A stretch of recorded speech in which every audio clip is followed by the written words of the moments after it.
Welcome back. So today we're going through something a little bit different, and I have Gui here to help me go through this. So we're really focusing on the sales, marketing, and customer support alignment. As part of RevOps, this is obviously going to be very important. And as part of this video, we're going to give you 6 tips about what you can implement in HubSpot straight away to get started.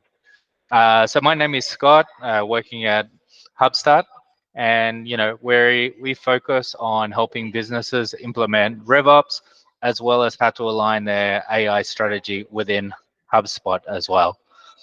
So as part of this video, we're going to go through a series of information, and at the end, I'm going to give you an extra bonus that will really get you kickstarted and running with your RevOps. So let's jump right into it. It's loading, and yes, we can see it now. Awesome, great. So as I said, today we're going to be talking mainly about the alignment of sales and marketing. So first of all, we need to kind of think about what is RevOps, just to go back to square one. So it's the science of sustainable revenue goals, which is replicatable, repeatable growth. So what that really means is that we're aligning, but not just aligning on the emotions. We're aligning on hard KPIs for your business.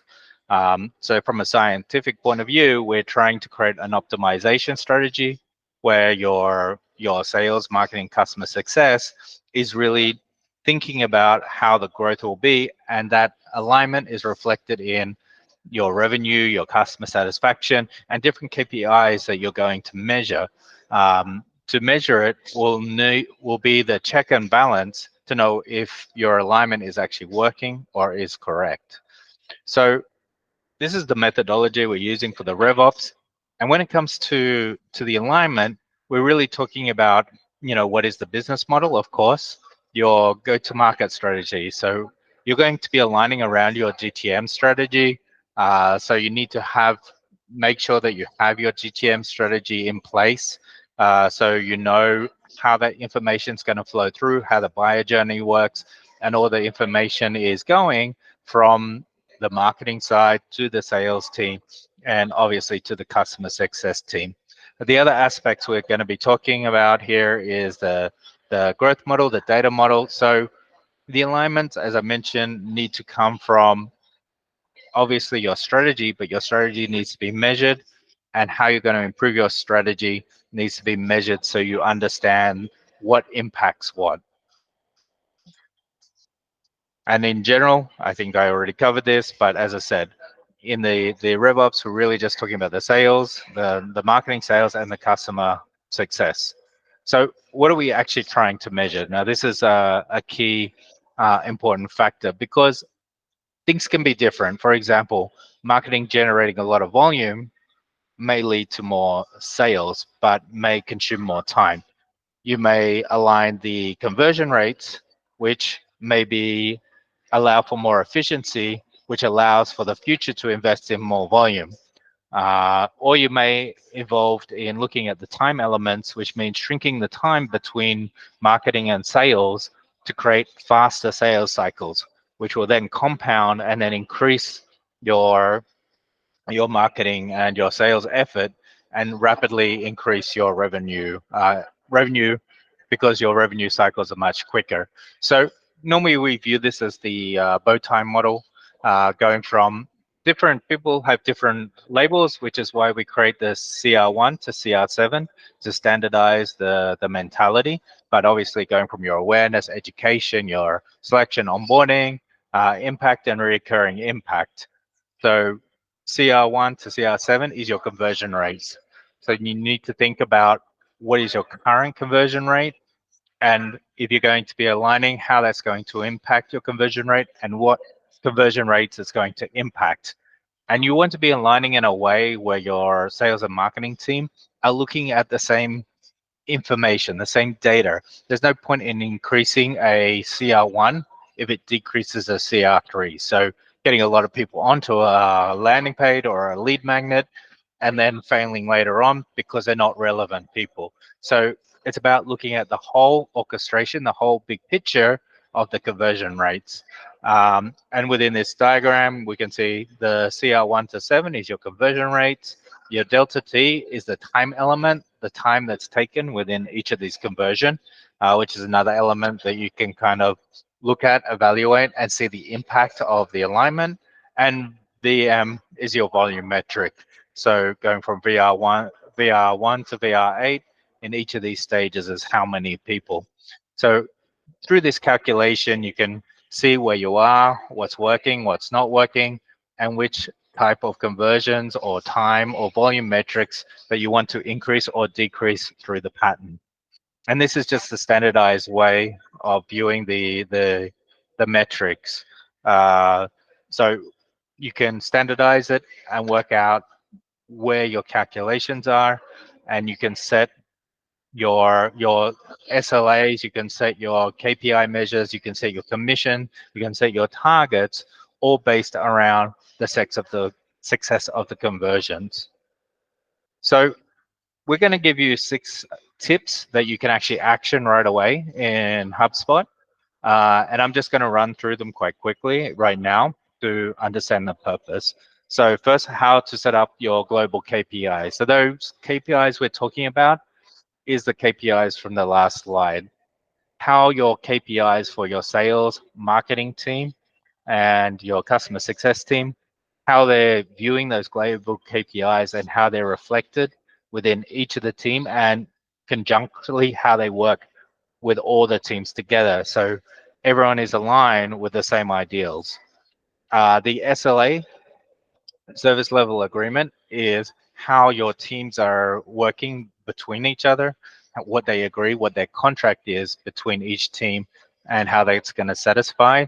Playbooks is going to be a way for the aligning the marketing and sales people. So when information comes in through the system from marketing, they've already gathered information, and how that information is going to convert into something of your sales team. So you're not losing information. The playbook is your strategy of brand, your strategy of tactics, and it's also a strategy of communication in your alignment. So it's consistent communication. Setting up the MQL and SQL measures. So we're going to be looking at that as a way of, you want to achieve the maximum accepted rates for your MQL to be reflected to your SQL. And if they're not matching, if they're not matching in terms of quality, you realize you have a problem that can be corrected. If they are matching, obviously your MQL is going to be higher than the SQL in terms of the volume and rate. But the idea is that they're kind of in line, that the quality that marketing is bringing is the quality that sales needs to move forwards. So looking at how that's kind of measured and impacts the overall alignment. Number 5, we're talking about brand voice. So brand voice is really not jarring the customer, not changing the attitude of a customer. So not just selling to the customer, but having the same tone, having the same attitude between the marketing. When the marketing is communicating all the way to the sales, so the sales is using the same terminology, the same style of voice and information like that. And the last but not least is the escalation to failed leads. So the idea is, for best practice, is a continual improvement. So continual improvement doesn't mean just looking at your success. It also means looking at your failure. So you can learn a lot from your failure. So if leads go from marketing and a whole bunch are falling out at the sales, then you need a way to go back, review them, and see how you can improve. So is the alignment still wrong? Is the sales not pushing through leads that it should be pushing? But what is the issue? So it's not about blame, it's about continual improvement. And in the flywheel model, we'll call that force and friction. So here we're trying to review failed situations to remove the friction and hopefully increase the force of the company. So your sales will be, the sales cycle will be more quick, your conversion rates may be slightly higher, and obviously that time element can be shrunk as well then it's about trying to really optimize all those aspects to continually improve the overall KPI that you're trying to achieve. So with that, I'm going to hand it to Guy, who's going to take you through HubSpot, and he's going to show you how to practically implement some of these ideas. So Guy? Perfect. Thank you, Scott. So let me steal your screen now. And okay, thank you, Scott. I'm going to try to show you all a little bit of how you can add these tips into HubSpot and how you can use HubSpot to map some of the progress your company is doing, some of the journey that your customer and your lead is also going through before being a client, right? So first thing you have to know is that for experienced HubSpot users, you also know this, but for non-experienced HubSpot users, I'm just going to go quickly through the reporting section here on the left side. So navigate to dashboards, and you will be prompted with this screen. It will look a little bit different in each account because this one is showing a dashboard I recently created just for the sake of this example, and I named it KPIs, right? So the idea is, if you understand and if you know how the KPIs for your company will help you go through and grow your company and grow your sales cycle and marketing strategies, then the first thing to do is have a list of them. What are the KPIs that you're looking for? So which ones are going to be the important ones that you will follow in a weekly, monthly, or however your company does that process? Which ones are you want to see in HubSpot? Because it's important not to measure every little thing as well, because you can get overwhelmed by this, and the sales process, it's not ideal to try to look at every single thing all of the time, because it doesn't work, right? So find which are your northern stars, get them to talk to your team, understand which are the KPIs that you want to see here, and then we can start building it and have a dashboard that will be actionable and it can be debatable and with the whole team. So if you click on this add report here, find this section, the from saved reports, and you will be prompted with a screen a lot like this as well. It will depend a little bit on your HubSpot account, but every single HubSpot account has reports that are pre-made, that are pre-designed by HubSpot, and they are very helpful for a lot of companies. So going through this, on this left side, you can see that depending on the suite, because HubSpot works like this with marketing, sales, service, we have one that is called contacts.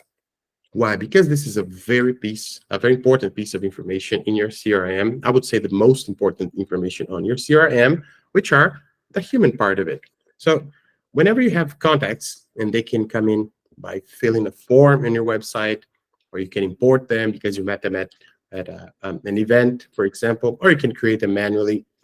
The contacts information will give you information like, for example, where do they come from? Okay, so these ones, where they came from all time, they came from direct traffic, offline sources. They can be created as well by Google ads, YouTube ads, LinkedIn, or an import that someone made, things like that. So for some companies, this is a very important information to know where your contacts are being created, because of course you're making efforts in different channels. We're using different strategies. So it's a nice thing to understand how is it working for your company.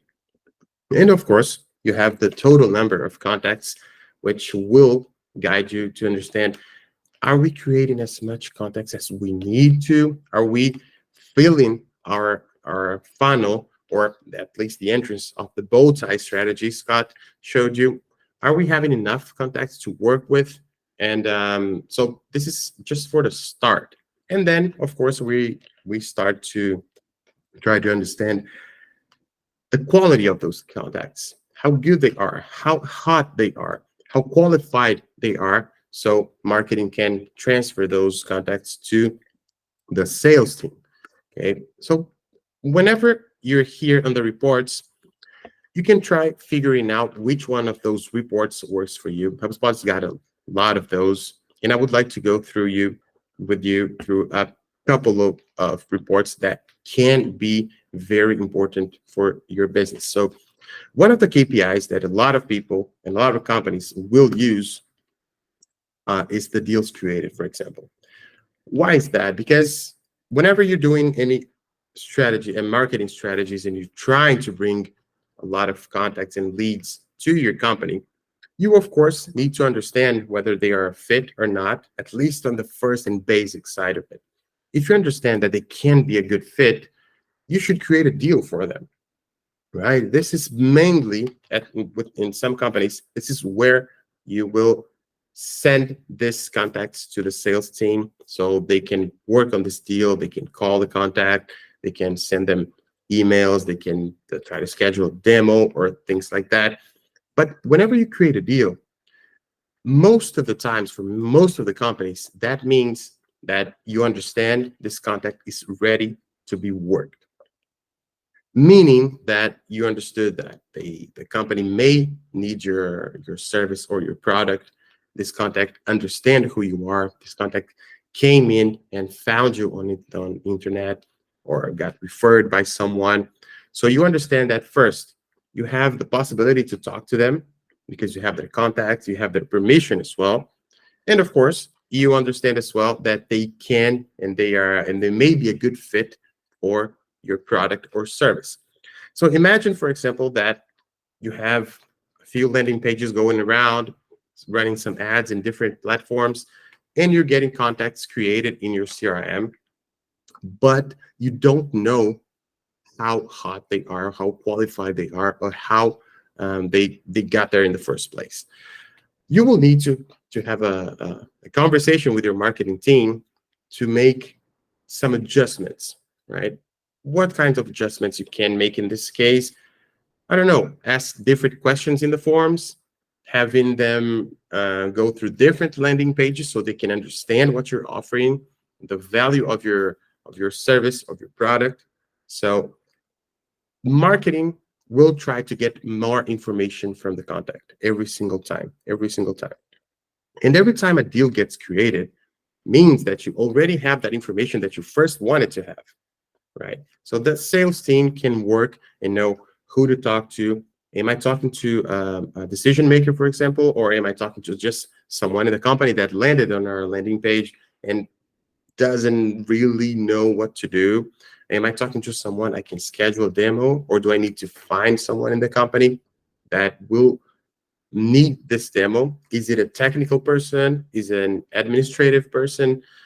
Who is this person I'm talking to or I want to talk to? So all of this previous work is important because it's not only about creating deals.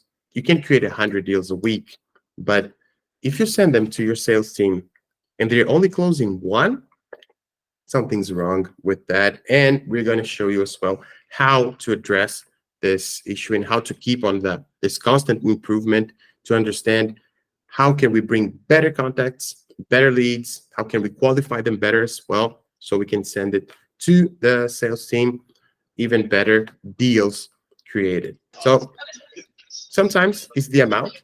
Creating more deals is good. Sometimes it's not the best thing. So let's try to understand this. And that leads into the math that we were talking about. We have the volume metric. So volume means nothing if we have low conversion. If we have high conversion, low volume, then maybe that might be better than high volume and low conversion. And obviously the time to sell, the time element. So here we're looking at those initial metrics to work out volume versus conversion to measure your quality, basically, to get to your what leads are working, what leads are more volume based, what have higher conversion rates, because on the global, you want to be aggregating this, and the marketing people should not be evaluating based on volume. but based on closed won or closed deal. So looking at the or post onboarding stages to start measuring your quality metrics over just raw lead numbers. Exactly that. So the quality will be the key in here. And one of the things that will show us how good are these leads coming in and how good are the deals that we're creating is this lead funnel reporting here. So this lead funnel, I'm going to show you just the overview here. Will give you some information that you can work upon and you can talk to your team to keep improving the quality of your marketing efforts. For example, how many open leads you have in your account, which means leads that have a deal that's still not either closed won or closed lost. So they are still to be worked. Imagine, for example, that you have these open leads for a few weeks now. So it's taking too long to move them across your funnel, across your pipeline. Maybe you can just try to understand, you can see who they are. Sorry about that. You can see who they are and try to understand what do we do here, or what can we do to speed up this process? Because it's not just closing the deal fast that it's worth. Losing the deal fast is good as well, because you learn from this process and you don't keep spending a lot of time trying to work on a lead that will not be a good fit and that will not close the deal at the end of the day, right? So you have some nice metrics here. For example, the average in progress leads from the total that you have. How many of the leads are still in progress, are you still working upon? The conversion rate, just like Scott said previously, this is one of the most important metrics that you will see here. So this is a nice KPI for everybody, because you need to understand how many contacts and leads you're making, but you also need to see how many of those you're closing. One, how many of those are turned into be clients? How many of those are actually paying for your products and or services? And then we get into a different type of metric that we use a lot, which is the average time to first touch. For example, this is a very important metric, especially if you have different sales, marketing, and service teams. So whenever a contact comes into your website, your app, or your blog and send you their information, they literally tell you, hey, I'm here, please contact me. It's important to do that in as fast as you can. Why? Because we know that they can just go into Google and find another company, find your competition. So this is very important to have. It's a very good metric to understand how good your team is performing, and or how good your strategies, your process, internal processes are as well. Because it's not a matter of just raising the phone and calling him just for the sake of calling fast. The idea here is to reach them fast, but with information that they can actually use, with high quality information, with a pitch that you can give them, and they will understand what you sell. And you can also do this pre-discovery call to understand whether they will be a good fit or not for your product or service. Okay, and of course the financial metrics as well. So how much money are we making out of those leads that we're talking about?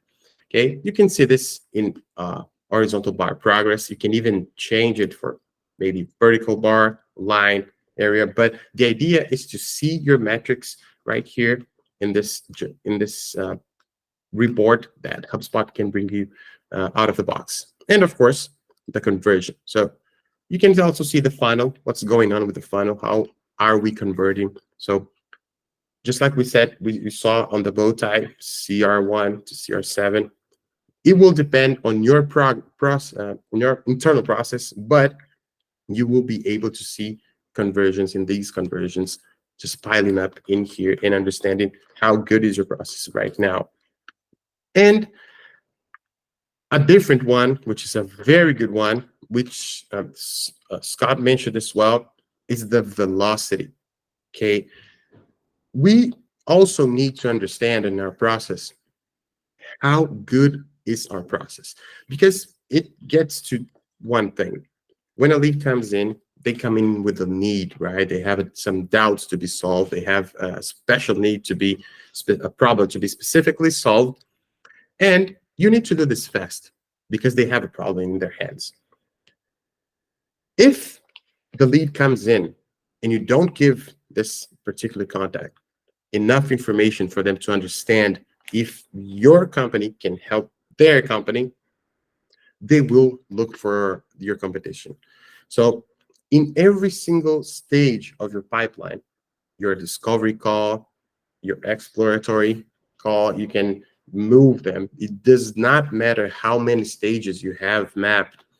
The idea is to understand how fast are you moving this contact through the stages until you get to the final stage, which will decide actually if it's going to be a closed deal, a closed won deal, or a closed lost deal.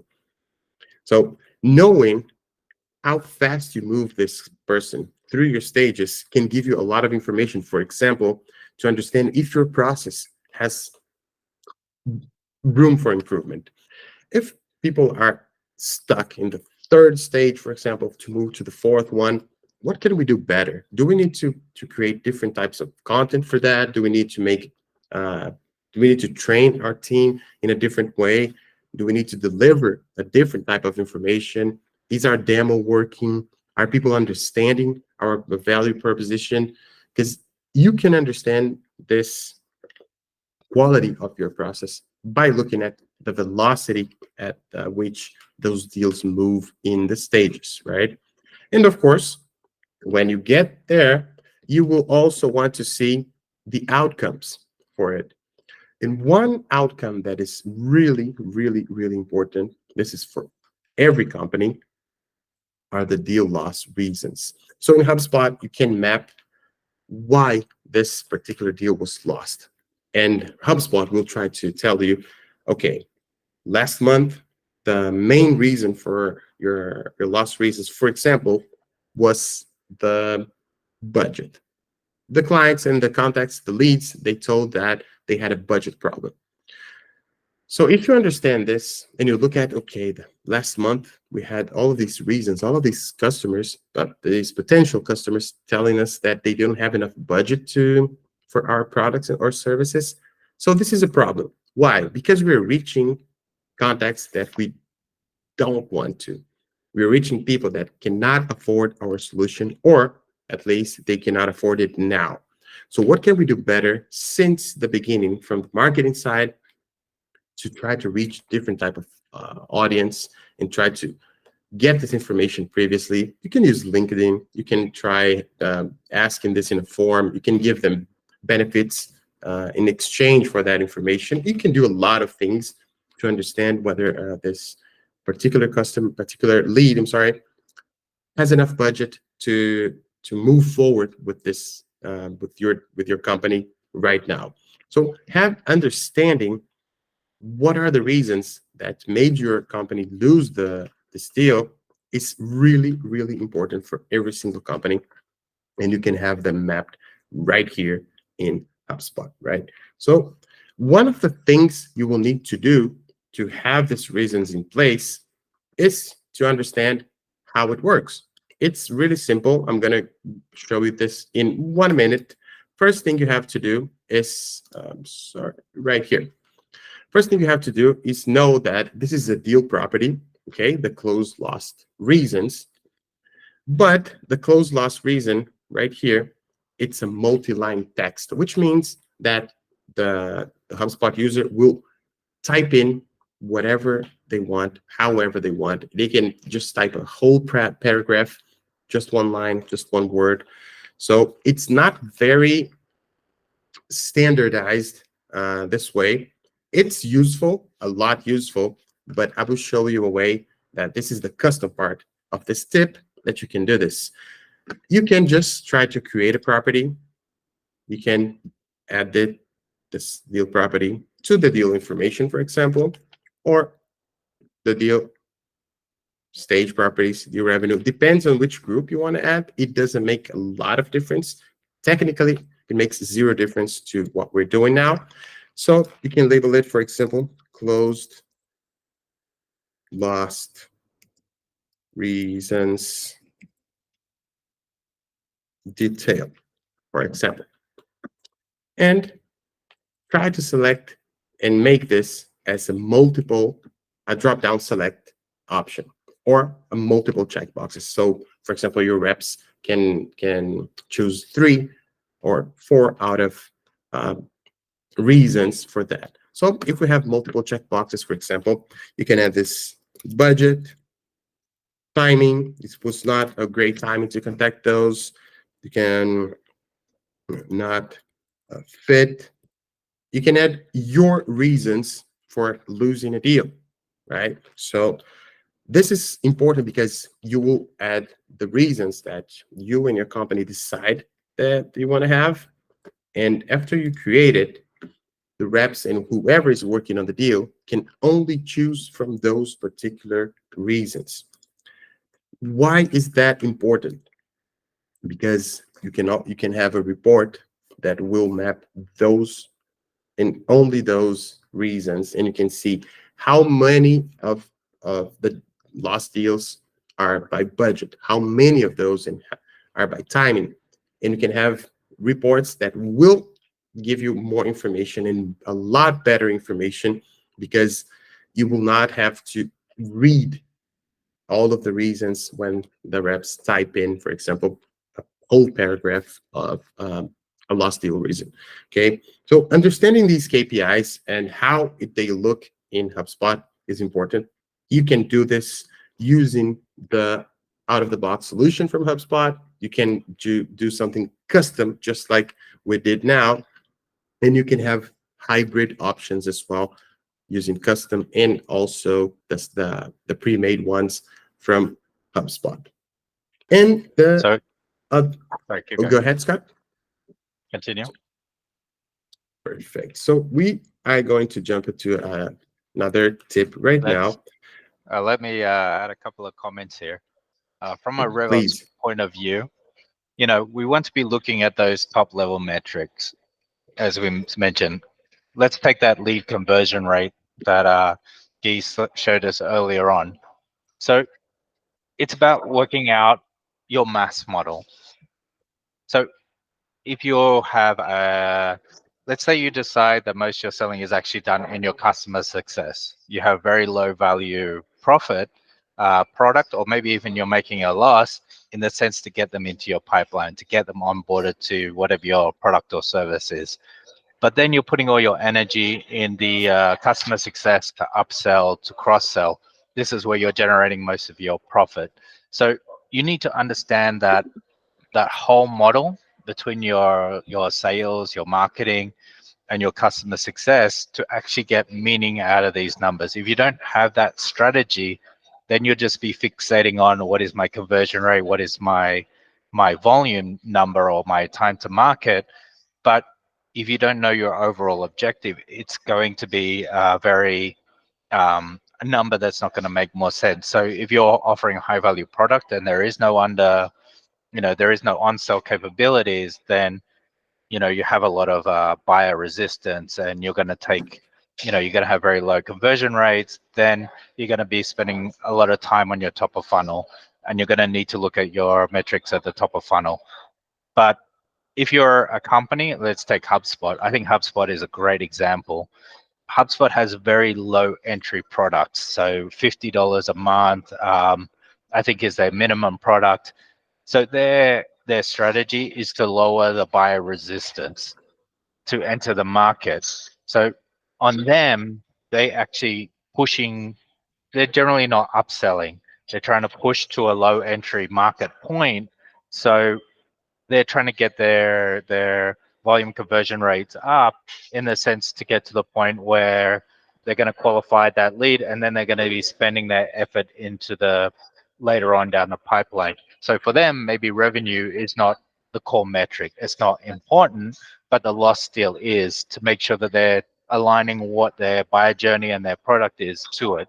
So looking at the metrics, you need to look at the full vision, the full understanding of what your go-to-market strategy is, how the maths calculate, from the bow tie, from the beginning to the end and to the on sell, because that'll impact where you want to adjust. And if we're looking at lead numbers, conversion rate, the conversion rate is about, as RevOps point of view, it's about understanding the why. The why. So we have our deal funnel, our other metrics here, but the why is the most important. We got our conversion, volume, time. I like the word velocity, but I think it's here we're trying to look at the reports to understand the why. So the why will need to match to your mass model, not just it's not like, oh, we lost the deal, that's bad. That's not the case. If you can't, if your strategy is upsell, then losing a deal that you can't upsell to may be good, because that might actually be losing you money. But if it's your company direction roadmap, then that could be, it's something you can evaluate on, or you're allowed to do a deeper analysis. A conversion rate is just the number.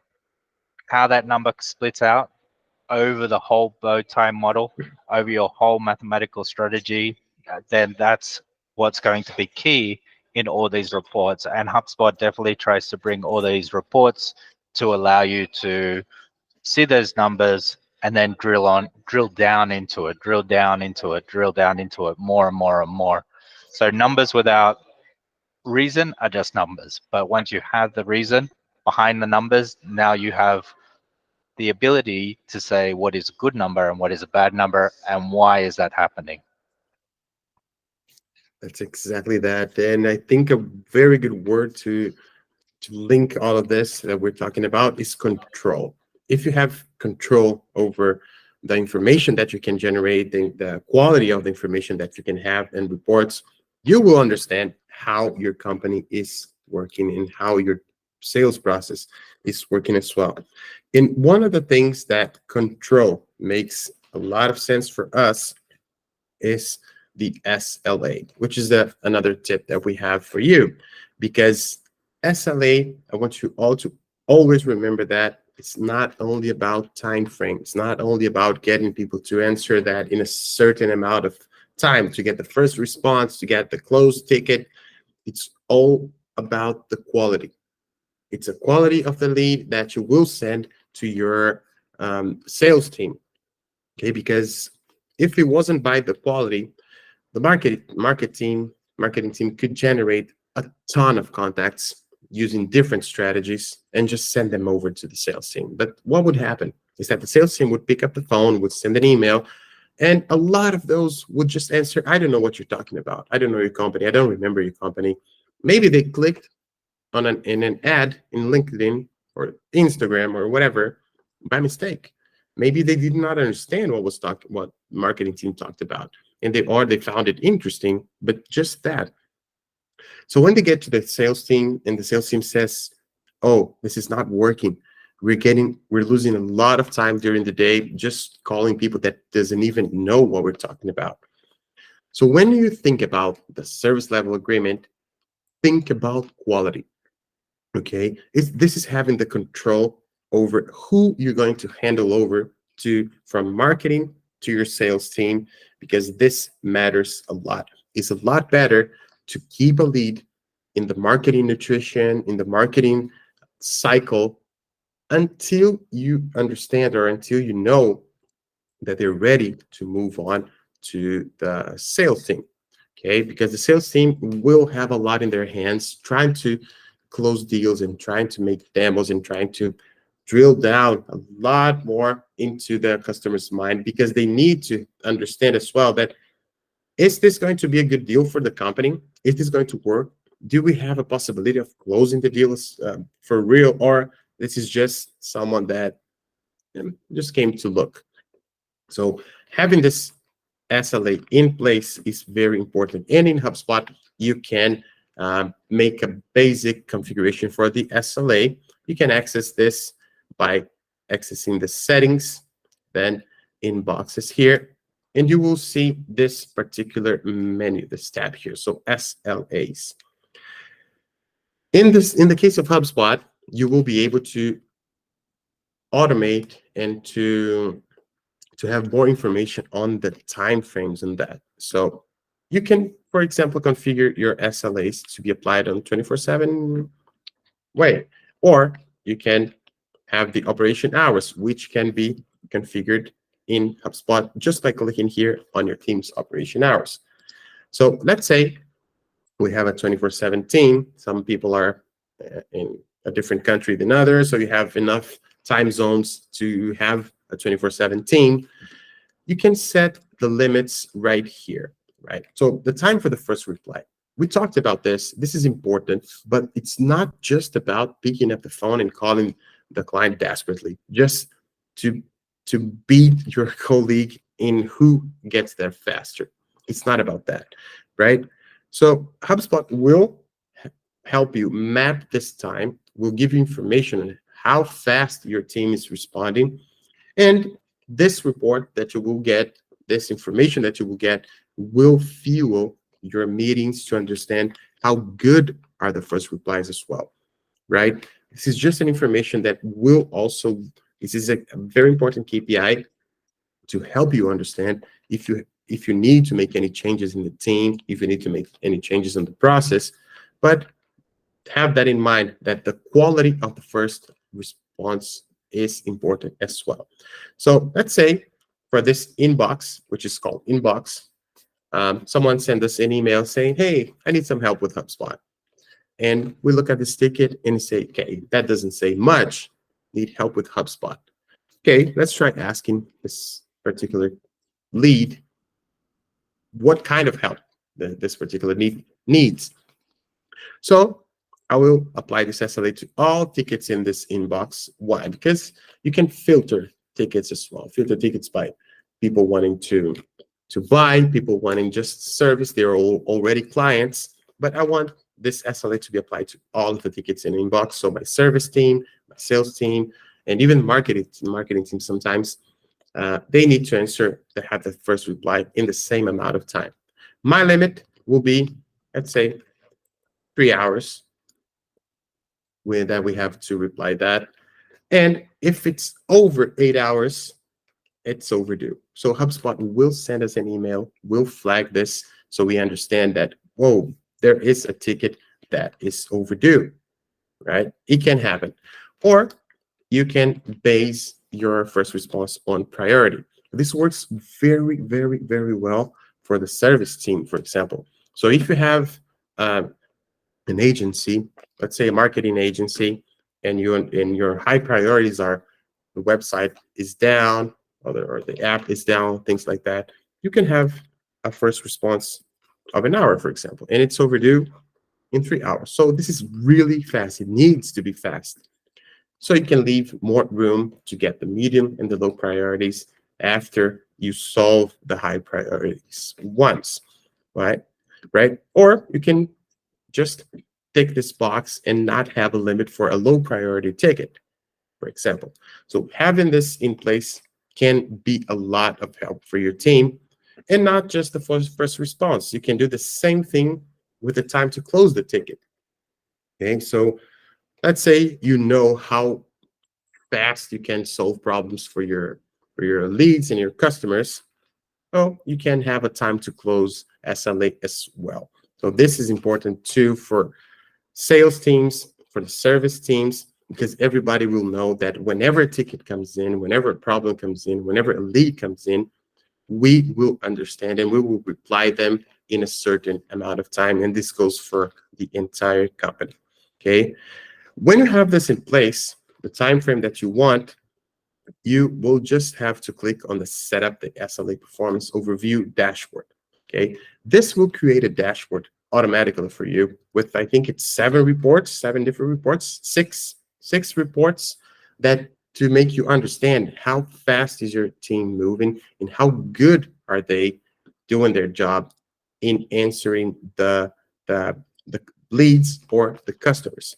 Okay, so let's say, for example, you have the time frame set up, and when you create this dashboard, you will see the ticket average time to first response and all of the things that can break this information down until the ticket response by the whole team the total time that your team takes to respond to a ticket or to close a ticket as well. So this is very useful, and you can also add more reports to this new dashboard that will be created. Okay, you can name it the way you want. So SLA overview, for example, and you can make it private just to you. You can make it open to everyone in the company to see it and add it, or just view, or you can just choose particular users to be able to edit and or just view this dashboard. So this is a very nice tip, because HubSpot made this a lot easier for us to have time frame SLA in place in no time, right? And we can jump to another tip that we have for you in HubSpot, which has everything to do with what we have been talking about. Having the KPIs in place, knowing where to go, then having an SLA, getting this leads with very high quality transferred to the sales team. How does HubSpot see that? How does HubSpot understand that? How HubSpot knows that this lead is more qualified than the other lead? Okay, this is what's called in HubSpot the life cycle stage of a particular contact, right?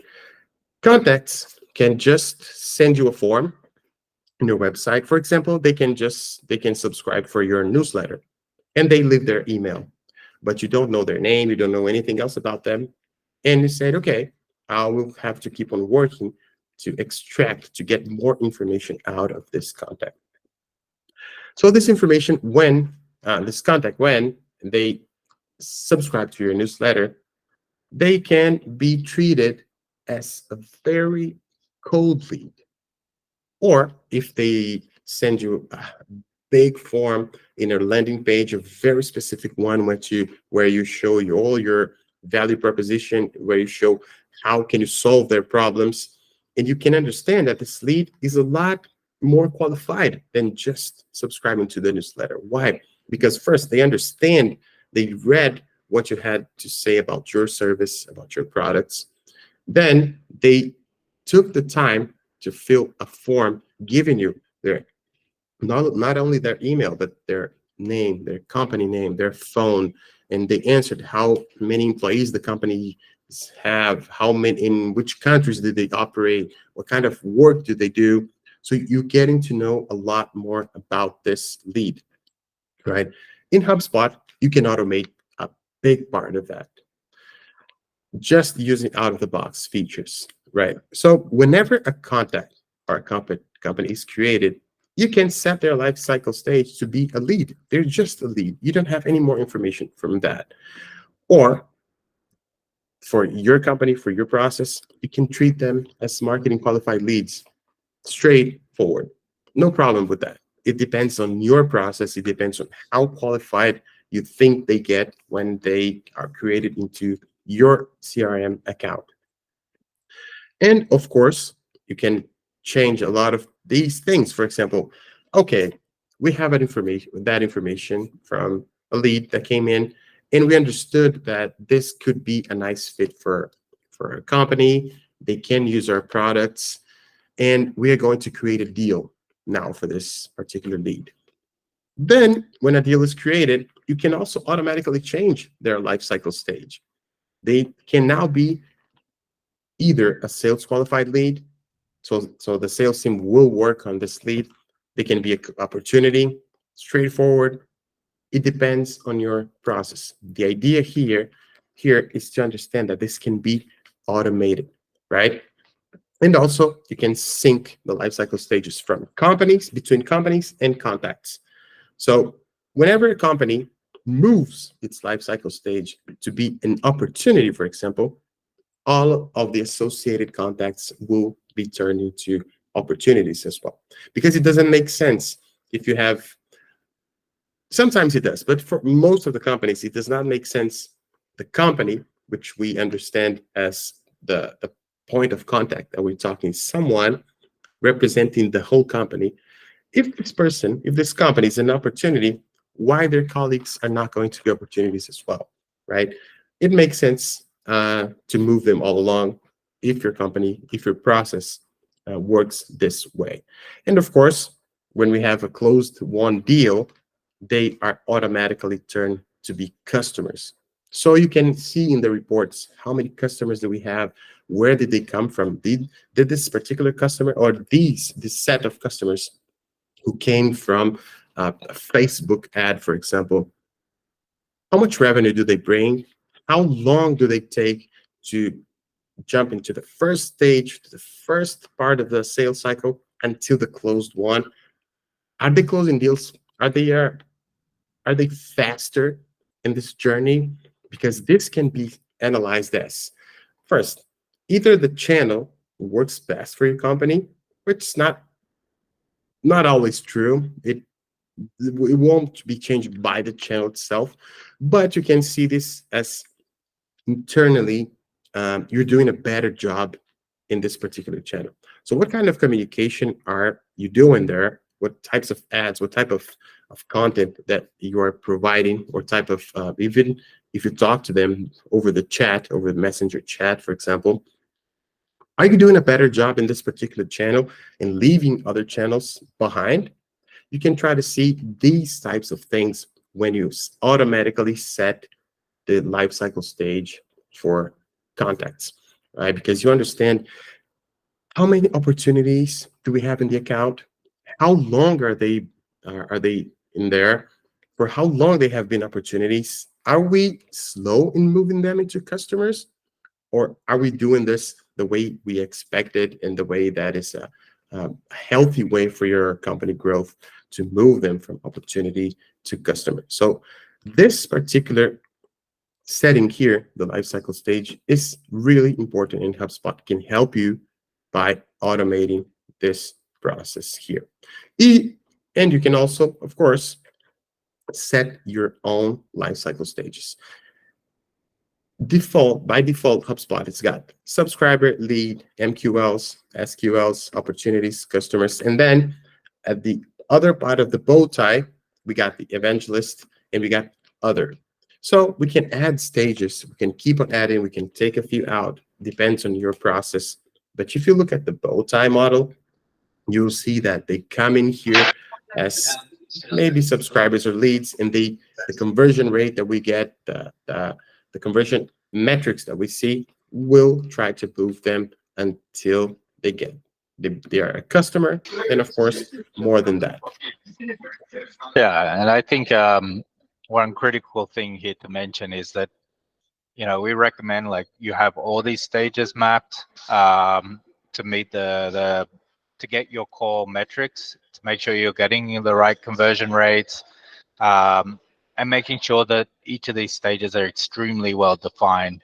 MQL, SQL, opportunity, customer, whatever you decide to name them, the CR1 to CR7, because to capture that data, it's about the quality of the data capture for RevOps. And, we talk about how that kind of affects through, but you want to be able to drill onto each of these conversion rates to try to identify your problems, to identify what you can improve, and also identify what's working for you so you can continually push the success. So each of these stages will need a very clear understanding of when things can be moved. In general, I don't know about Gui, I always recommend that this should be based on some calculation, something that events that happen, events that occurred, information, gated information, whatever it is, to be able to go from MQL to SQL to opportunity, are things that are calculated in a way that you could see failure. So if something qualifies as SQL and then fails later on, we can try to work out the rationale of why it failed. And the same goes for MQL or lead or the other levels from this lifecycle list. That's exactly that. Yes, it's really important that we know for sure when to turn leads and when to turn contacts when to move them into their lifecycle stages. So we need to understand that when they move from being a lead to a marketing qualified lead, what happened there? Did they make a conversion or a set of conversions, for example? in this case can be, okay, we have that information.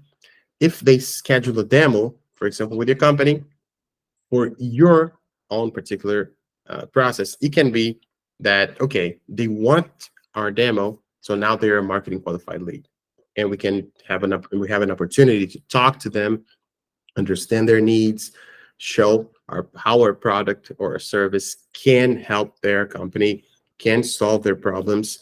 And in this particular call, you can understand if they are a sales qualified lead. For example, if they are, okay, we really think that the sales team should take over now because they are ready to get into the sales, direct sales process, for example. And this all should and needs to be mapped in HubSpot, right?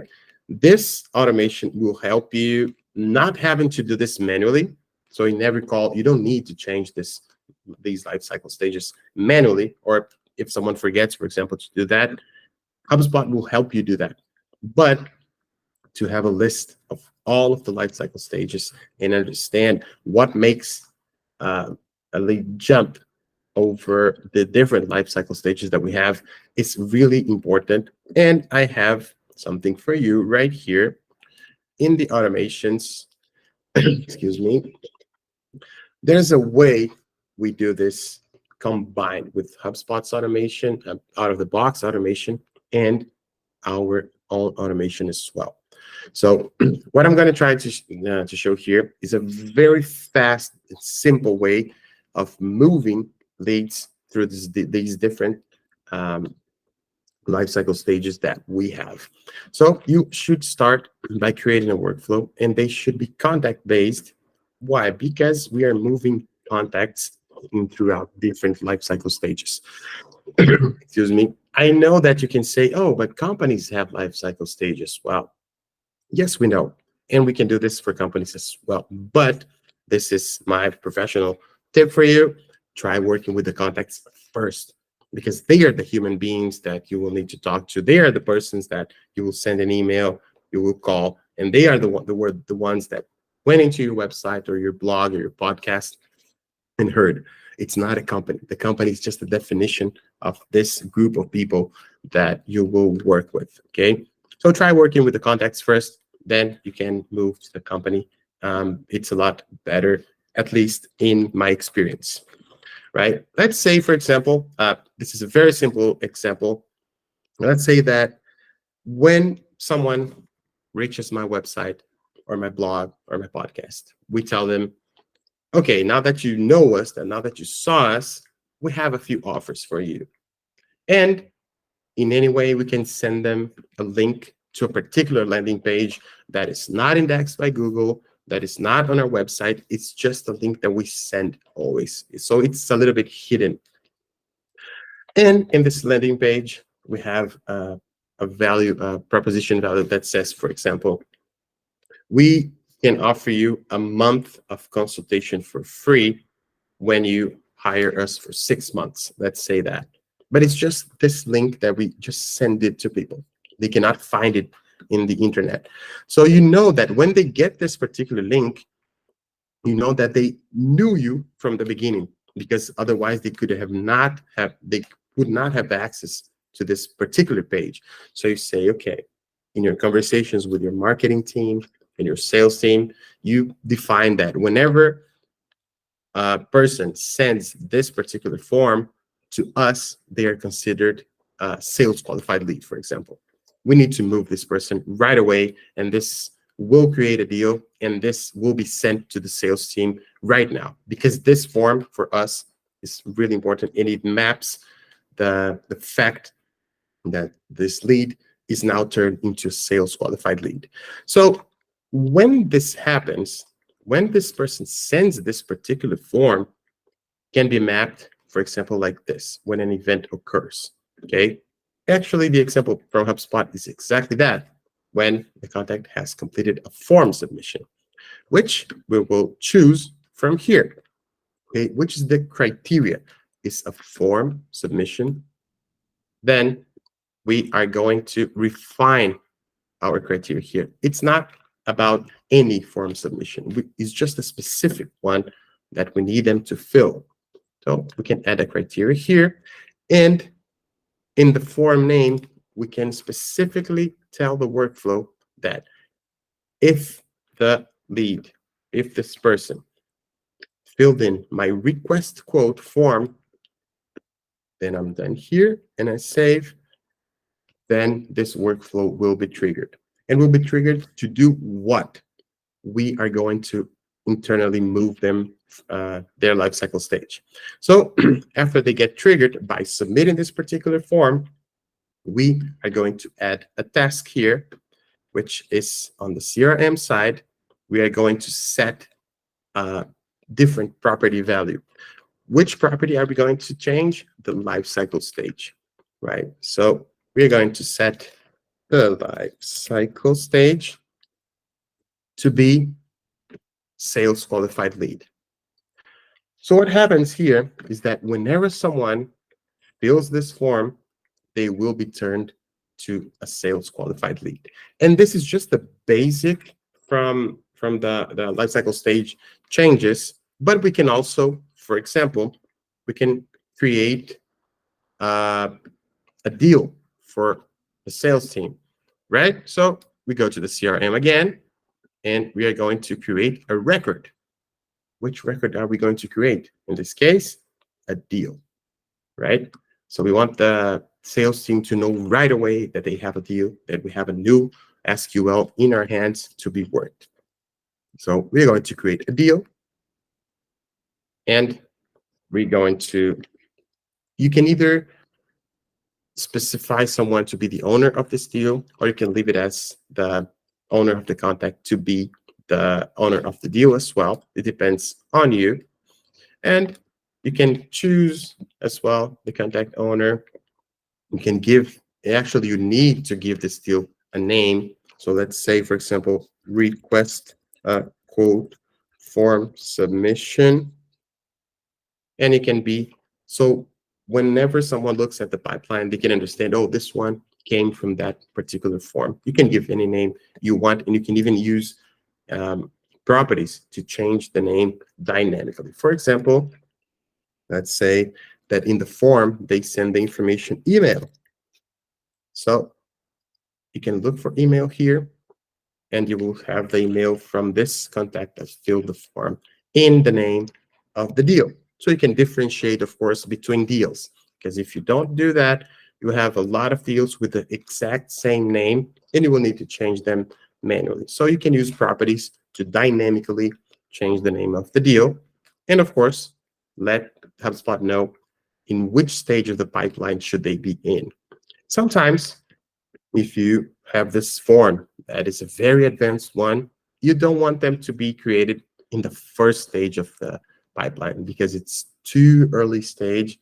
Maybe they can get into, let's say, the decision maker line. Just as an example, you choose the stage that's most appropriate for your business.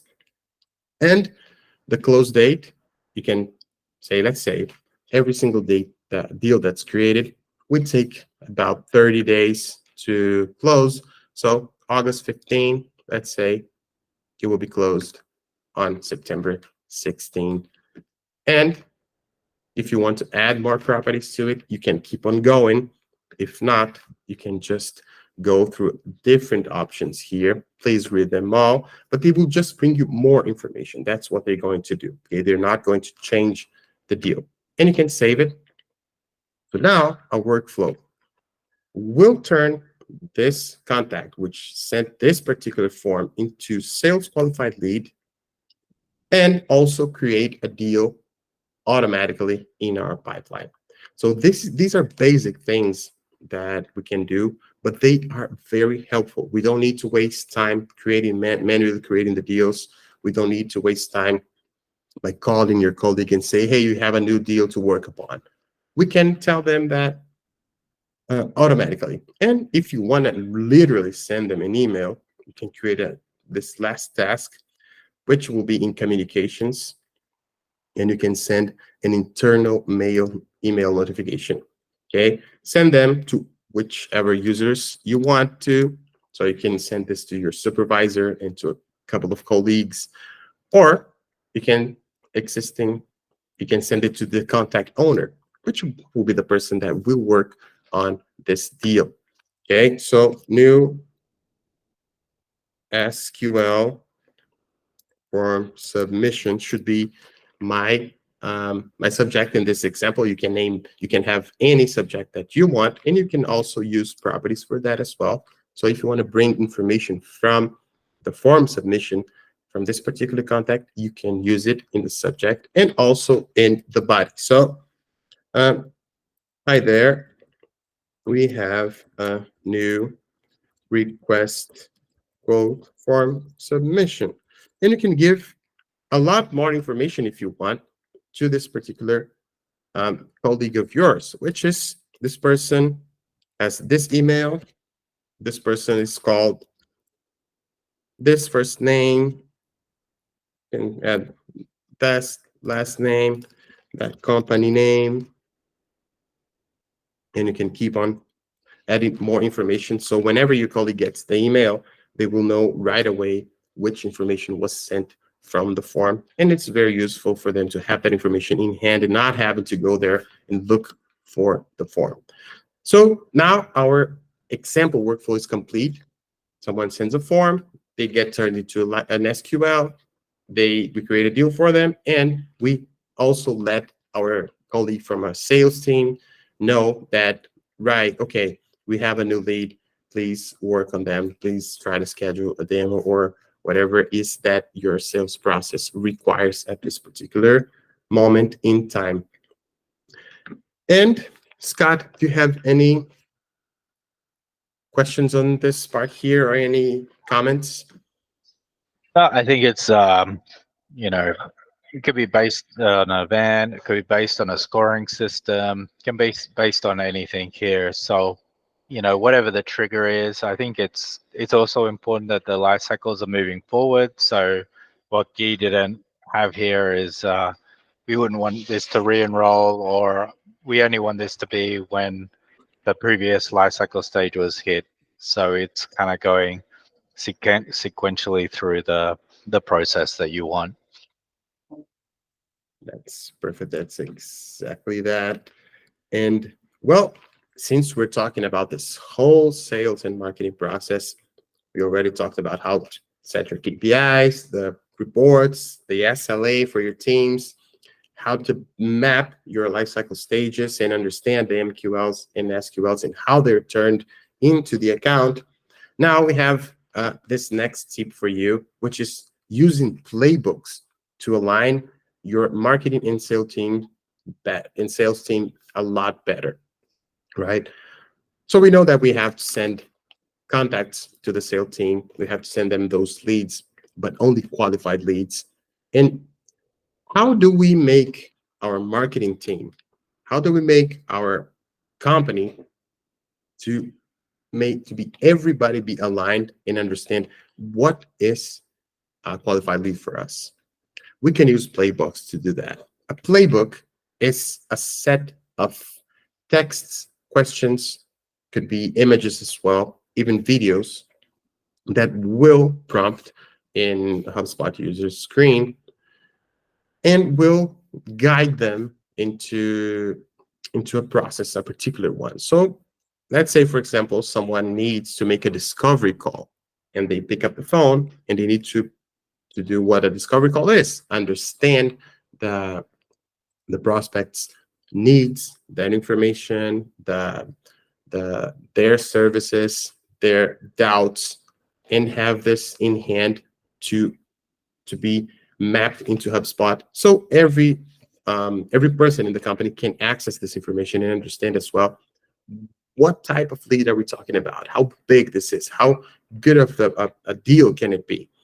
Playbooks can help you do this, and I'm going to show you that if you click here on Create Playbook, you can reach Playbooks by going to the library on the left side, then Playbooks, and you will be prompted with a screen that looks a lot like this, and create a playbook.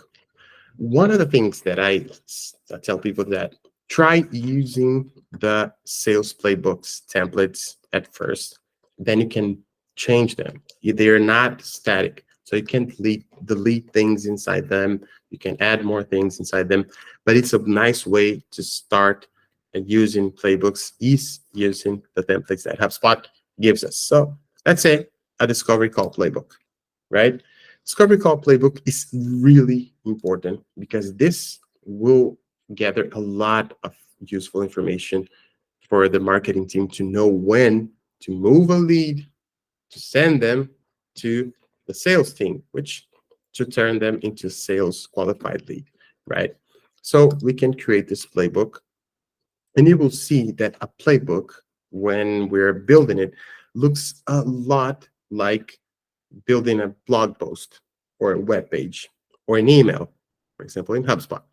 Okay, so you can write whatever you want here. So SLA1, for example, discovery call. And you can give instructions to anyone who's reading this.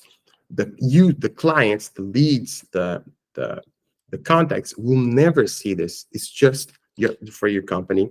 So whatever you write in here, whatever you see in here, it's just going to be seen by your own company members. Okay, so you can give them instructions just like before the call. So research a prospect business, for example. Use LinkedIn and let's say Facebook or anything else that you need. Create an agenda and send it to your prospect. Let's say 24 hours before the meeting. And set a time and date that works for both of you. This is pretty obvious, but of course, you can give detailed instructions to your rep who is using this playbook. What is the biggest advantage of using playbooks? First, you can use this as a guide. So people don't have to overthink about what they need to ask and what they need to go through when calling a prospect or when sending an email to a prospect. They can just read, and just like as a flight checklist, they can go through them. And of course, it's easier because people make less mistakes when they just have to follow a list of instructions. The second thing, and personally or professionally, as I would say, I think this is the best advantage of using a playbook, is that you can change properties in HubSpot by using the playbooks, okay? So, for example, you ask them a question. You can ask questions for your lead. What are the top initiatives at your company right now? And the rep, the sales team or the marketing team, can just write it down, whatever your customer, whatever your lead, is telling you. So this will be a note in their contact section and will be kept forever in HubSpot. So everybody have access to this information, and they will know what are the top initiatives that particular company is doing. You can ask them about their role so you can understand, is this the decision maker? Is this a champion for us? Is this someone that will help us get this deal forward, move this deal forward inside the company? Or is this someone that will stall the deal, for example? You can map this, you can understand this by just writing, okay? But if you don't want to write, if you have properties that you can just change the value, this is how you do, okay? Whenever you click on your mouse, you have this plus button here. When you click on it, you will be asked what are the things that you want to add to this playbook, and you can add a question. Okay, what is the question? For example, let's say company size, or let's do this as a question. What is the size of your company? So people can just read whatever's here. And instead of being an open text, you can update a property. This is important because whatever is the response that you add in here, it will update the property in the contact information, okay? So what property are we talking about? Contact information or a company information. So we're asking about the company size. So let's update a company information. Which property is this one? And look for size, company, owner.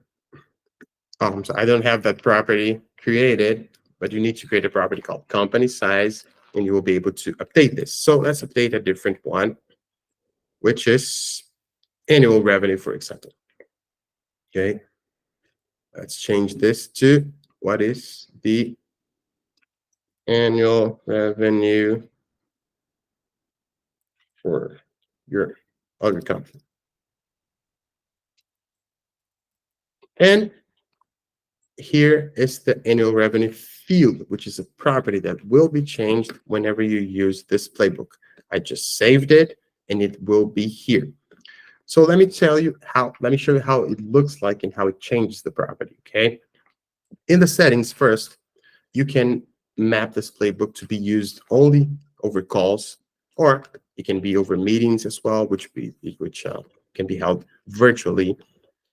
Emails as well can work. So for you to remember what to write in the email, what to ask people, it can be used. What difference does it make? It will be mapped in HubSpot as if it was a call, a meeting, or an email, any of those. So it's just more about organization. Technically, it won't make any difference. You will still have the information you need, right? And which type of object do we want this to appear on? So we're talking about contacts, right? We're talking about talking to someone. It's a discovery call. So you can make this playbook appear whenever you have this contact open in your CRM, or whenever you have this person's deal open in the CRM, the company, but the deal won't make any sense because we still don't have the open deal. We're trying to open a deal for them. This is a discovery call. So let's say it will open whenever I have the company object open in my HubSpot account. And you can even create a rule. For example, this playbook will only appear when, let's get to find some company properties here. It will only appear when, let's say, okay, the city they come from is Los Angeles. Let's just say something. Okay. This can filter out a lot of things. So you can have playbooks for, I don't know, companies that are from the US, for example. It will only appear if a company is from the US. You can have annual revenue here. It will only appear this particular playbook if the company revenue is over $1 million a year or something like that. I am not going to use this filter. I'm going to discard it because I want to show you how it looks like. And I don't want and I want to be able to see it. So whenever in my CRM, I go to the company subjects and I open a company, let's open HubSpot. This is a nice company to sell to. You should be able to see it in the playbooks. Since I did not give it a title, it's called add title. This is the playbook that we're looking for. When we click on it, we will have all of those questions. That's that particular guide that we created for our rep to work upon. So you can be on a call, it can be in a virtual call, and you can have this open. You can move it around, as you can see, and to be easier. And you can make it bigger, you can make it smaller. The idea here is to be able to write things as a notebook while you're on the call, right? So what are the top initiatives at your company right now? Roadmap. No, we are launching the 2.0 app version, for example, and we can leave it there. And the role, since we have it mapped here as contacts, we have a contact already. As a CEO, HubSpot understands that. So it will fill a lot of things for you as well. And let's go for that particular information that we created. Okay, what is the annual revenue to the company? We can update it to be, let's say, $1,000. That's lower this ball. And you can even leave a note. You can say, the CEO told me it is $1,000. Or you can leave any type of comments you want. So whenever you log this playbook, okay, thank you very much for the call. Have a great day. And you hang the call, you can log this. You can even create a to-do task automatically if you want. But let's log, it was a call. I called Brian Halligan. I'm sorry about that. And it's saved now. Okay. So it will appear here in the recent activities that I logged this call with the company HubSpot. And this is the information that we gathered. They're launching the app. The role that the person I talked to was the CEO, and the annual revenue for the company is $1,000. Let's see one thing. Do you see this property here? Annual revenue. Let's see the details to it. First, it was updated to be 10 billion or trillion dollars in here. But now, over the playbooks, this particular one, I changed this information using the playbook. Okay, so this is a very nice information that you can change. Why? You can fill this playbook with questions that will help you understand how qualified is the lead you're talking to. So whenever you have set of questions, a set of information that you understand, okay, now I meet the SLA, now I meet the service level agreement, and now I know for a fact that this person can be turned into an SQL and can be sent to the sales team, right? So the sales book will help you align those expectations, because everybody can see this information here. And you can even talk to the sales team and say, and ask them, okay, sales team, I have this particular information on this company and this contact. Do you think it's enough for you to work on? Or in your sales team meeting, for example, you can ask people, okay, this is the information that we are usually getting from the leads. What are the other informations that I should try to ask and get so I can send you a better lead and a better contact? So these are the things that will help you align marketing to sales and meet the SLA that you talked about internally, and also have them, both of the teams, marketing and sales, see the same information when it happened, how it happened, so they can both work together and try to, in every single meeting, try to look at this process and see how can it be perfected, how can it be improved. So the sales team can say, this information is not actually helping me a lot, so you don't have to ask that. So you don't have to waste your time asking this. But this information I really need. So please try asking this information every single time. And if you can't find it, try asking it again, look into LinkedIn or whatever. But the idea is to align and to have the expectations met from marketing to sales. So the cycle of the sales is complete, and it has the minimum quality that a company requires. Okay, so this is a very nice feature for you to solve a problem that is sending not very qualified leads to the sales team and wasting the sales team time trying to figure out what happened with this contact, or actually try to get information that should have been brought along with this lead. Okay, this is a very important feature that HubSpot can offer. And of course, jumping to the last tip that we have for you today is, okay, even though we're mapping our process, even though we're trying to improve constantly, we're going to fail at some point, right? It's normal. It's normal that we don't get it right, even after a few attempts. And the idea is to keep improving. It's not just to be perfect at the first attempt, because this is pretty much impossible. So we have an idea for you to practice and to use in your company as well. How do you escalate the failed leads? How do you understand if you're sending the correct leads to the sales team? How can the sales team also let you know that this is not working. It doesn't have to be just over meetings, just over messages and say, come on, guys, we need better leads, right? It just, oh, I'm sorry about that. And right here. The idea is to automatically understand if a lead was helpful or not, or where did we fail, where did we not meet the conversion rates, or where did we not meet the quality that we need. A very simple way of doing this is looking at something that we. Can you refresh your screen? It's still it's frozen on the picture of us. Oh, it's just click frozen. Just very quick on the tab again. Yeah. Did it work?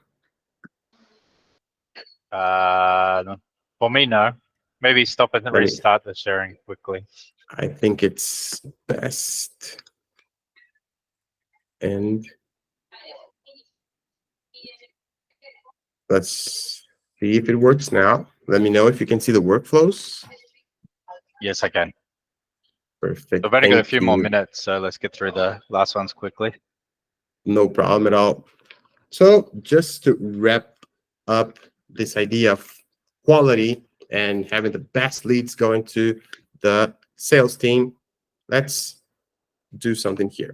Go to the workflow section, create a workflow, which will be based on the deals, right? Because we want to understand whether the lead we sent, the deals that we created, are they working or not? So a very good idea is to use something that we talked about in the beginning, which is the deal loss reasons. Because, I mean, if you can understand what are the reasons that made you lose this deal, you can try to understand what you can improve and how can you do it better next time. So in the workflow, since we created this property that is called loss reasons, just one S, we have loss reasons to be budget or timing, for example. Let's just say that. And we can use this workflow to understand those reasons. So whenever we have this filter criteria that we're going to get from the deal properties right here and look for the property, which is loss reasons. So whenever the reason is budget or timing, or you can just say whenever the reason is known, this workflow will trigger. And in this case, we wanted to re-enroll because we want to know that every single time that even for the same company or the same contact, we lose the deal, we need to know this every single time. So when the loss reason is known, now, this is my tip for you, we can add a branch to understand each one of the reasons, okay? So you can have a one property output, and let's select that property, which will be the loss reasons. Again, loss reasons. And HubSpot will create a separate branch for each value in this property, which are budget and time. So we should see here two branches, okay? Budget and timing, and we can save. HubSpot does the job for us. And now every time that someone moves a deal to close lost, and we have any reason for that loss, we will understand them, each one of those. So if it was from budget, let's say we need to send an email, an internal email to the financial team or the marketing team asking, did you not ask the question we needed to ask you to ask, which is how much money they have for this particular deal? So we can choose a team, which is, let's say, we can have a marketing team here. Let's ask the managers and say budget loss reason. And you can ask them, did the budget question Was the budget question asked? And since they will receive this email, for example, you can, in your weekly meeting, your daily meeting, your monthly meeting, you can gather all of this information. We can see them in a report as well and understand, okay, we have 7 lost deals because of budget. What happened? Where did we fail? Are we asking the right questions for the clients? Do they give us this information? If they don't, how can we get this information? And then now we can start talking about this continuous improvement, because you know the reasons for that. You can do the same for timing, and you can do the same for any other reasons that you have in your properties. So the idea is that every single time that a deal gets lost, first, we map why. And second, we talk about that. We talk about why, so we can improve it and we can make it different next time. We can understand where are we failing, what are the holes in our process, and we can slowly improve them every single time that we need. So I think these were the tips. And from a RevOps point of view, it's not just looking at the one failure. It's about the failures in the future that could have happened. So when we talk about continuous improvement, it's about you fix one issue today, but that issue happens over and over again. So hopefully your conversion rate might increase a little bit, or you don't waste time on that lead. So when it's continual improvement, we're normally talking about exponential gains or linear gains, depending on what it is. But the idea is that all that time will compound, and all those impacts will compound over time. So maybe it takes a lot of effort to do a lot of reviews and things, but you need to think about how that impacts over a long period of time, not just a single point in time. That's exactly that. That's why this information can be mapped into a report, and we can see it for the whole year, for the whole month, for the whole week. It depends on what's your volume as well. But of course, it's looking at it as into a small window of time, it won't take you too far. The idea is to get information so you can predict the future and change the outcomes that may have been if you did not have this information or did not change your process. So I think we have those tips ready to go. Hope this was helpful to everyone. And well, I'm Gui, and if you need any help from me, Scott, and if anyone need any help from us, just contact us at hubstar.io. Excellent. So hopefully these are the tips you can action right away. You can go in there and adjust your HubSpot. For those that got through the video, we'd like to offer you a bonus AI workshop where we'll go through your HubSpot instance. We'll understand your current setup. We'll look at the AI capabilities in HubSpot, how they will match you, and conduct an audit and go through the process. So by the end of it, you'll have a series of quick wins that you'll be able to action, and hopefully a roadmap that will lead you into the future that you can work through on your HubSpot instance and kind of continually improve. So if you like this video, if it was helpful, please subscribe and like, and we'll catch you in the next one. So my name's Scott, and thanks for your time.